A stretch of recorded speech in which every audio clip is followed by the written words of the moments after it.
of amnesty included in a peace agreement. No trial, no war crimes, no opening of army archives. Entire episodes of history remain hidden. Hundreds of families are still searching for the truth. Don't miss El Salvador Revisited on France 24 and France24.com.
Middle East Matters, presented.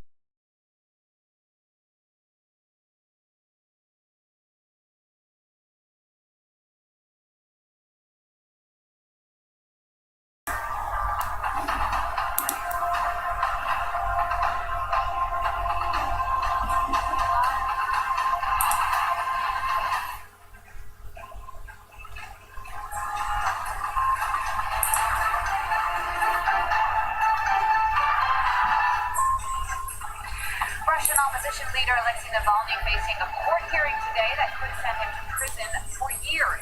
The latest with Moscow correspondent Theo Hart coming up. Troops in the streets of Myanmar one day after the military takes power.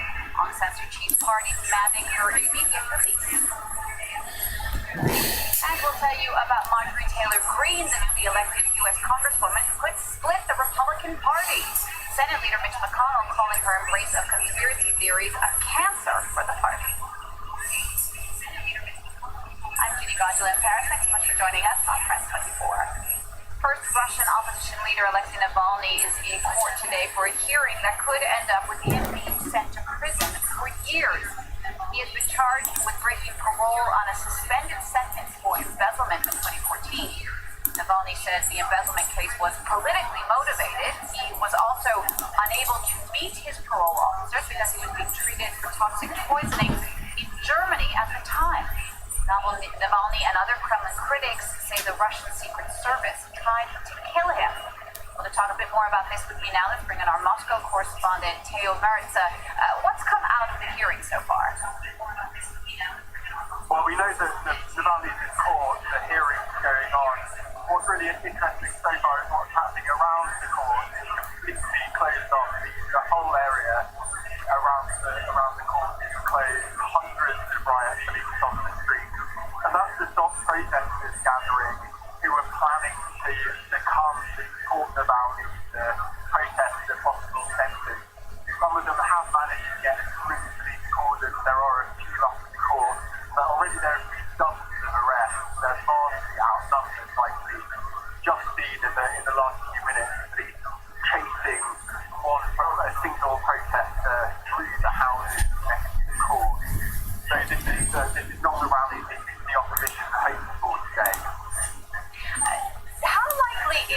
that Navalny could be sentenced to life in prison eventually? Well, we're not talking about life in prison at the moment. What he's facing at the moment is 3.5 on this case. Then another investigation has been opened against him, which could lead to another 10 years in prison. So altogether, that's more than a decade behind bars. So we really have to see how this plays out today, whether against all odds the Kremlin might decide to release him, or whether he will be put in jail for a slightly shorter term than those 3 years. It's very hard to say, but we may find that out in the next few hours which way it's going. Thea, thank you very much for that. Theo Mertz, reporting from Moscow. In Myanmar, the army is firmly in control 1 day after the coup that saw the arrest of de facto leader Aung San Suu Kyi. Her party is calling for her immediate release from detention and for the military to recognize her victory in the November elections, an election the army says was rigged. Here's the latest with Selena Sykes. The streets in Yangon as residents stock up on groceries at the local market with little military presence in sight. Banks have reopened and phone and internet connections are back up, though uncertainty is in the air. This taxi driver hasn't had a single customer all day.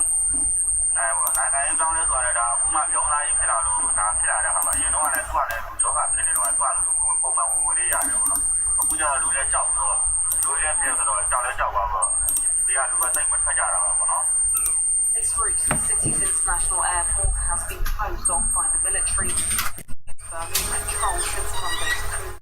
The army has already replaced 11 ministers and deputies and has called a state of emergency. The whereabouts of Myanmar's de facto leader Aung San Suu Kyi was unclear.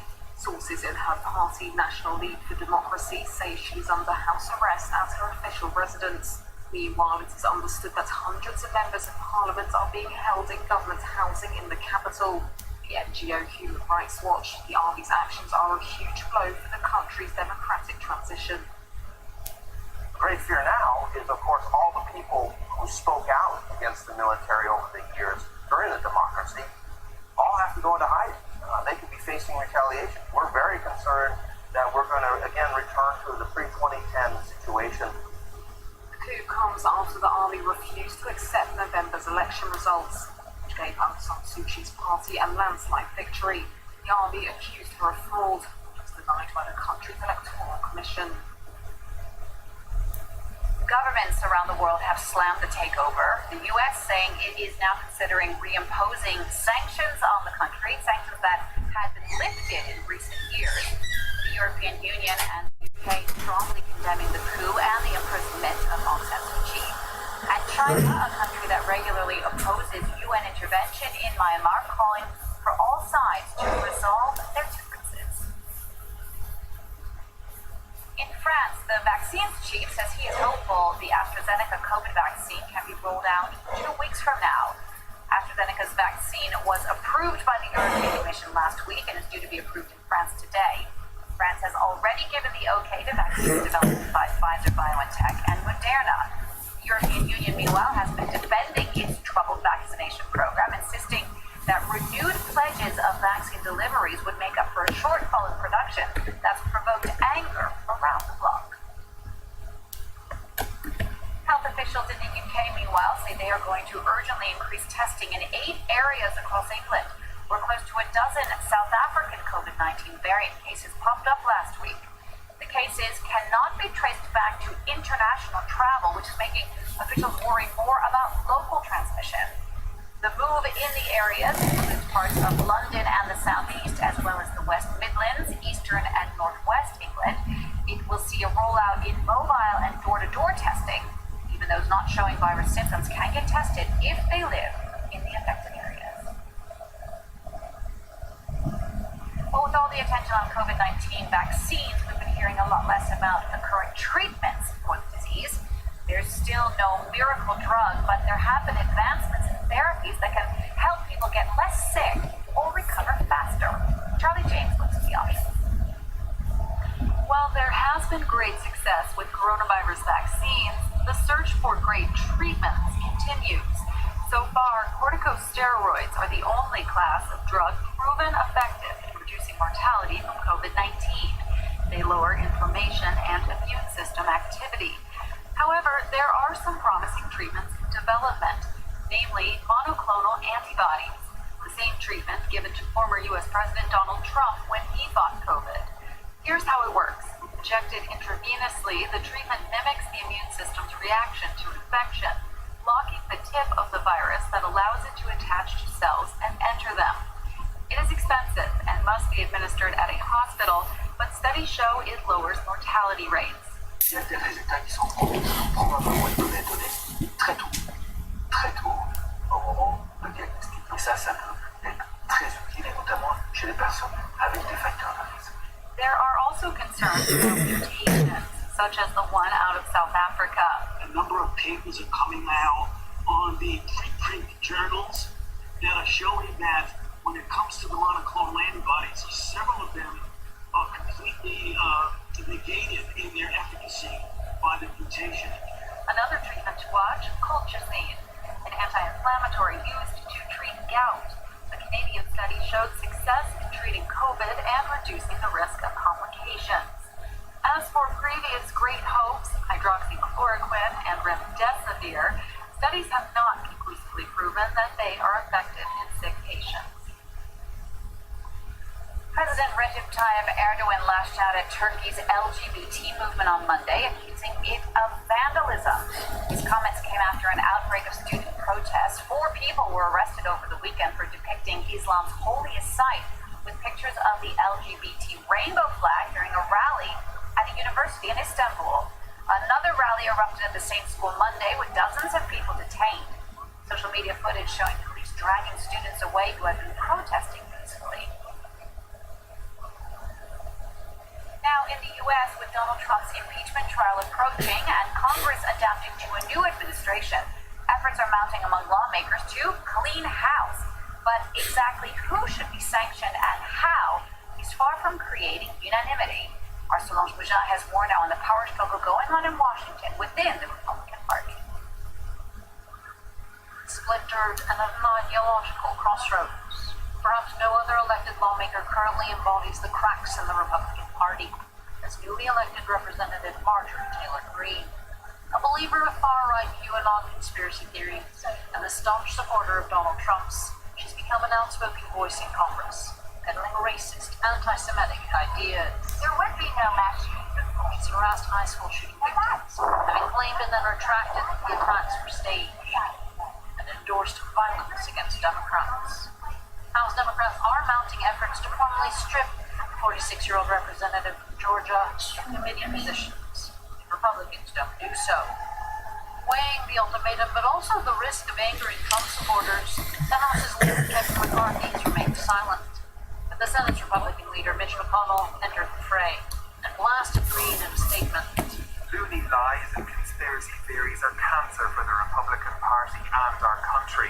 Somebody who suggested that perhaps no aeroplane hit the Pentagon on 9/11, that horrifying school shootings were pre-staged, and that the Clintons crashed JFK Jr.'s aeroplane is not living in reality. To which the representative shot back on social media. The real cancer for the Republican Party is weak Republicans who only know how to lose gracefully. Marjorie Taylor Greene's continued calls that Donald Trump won the election and that it's Joe Biden who should be impeached. They mirror continued convictions held by part of the Republican base. And lawmakers know that. Some are even pushing for sanctioning Republicans who voted in favor of Trump's impeachment. Maneuverings that illustrate that the Republican Party is, with Donald Trump still in the shadows, split on its ideals and the direction of its next chapter. Meanwhile, much of the east coast of the United States has been hit by a massive storm that cooked on well over a foot of snow in many areas. Blizzard-like conditions and travel problems are set for the next few days, but warnings issued by local authorities did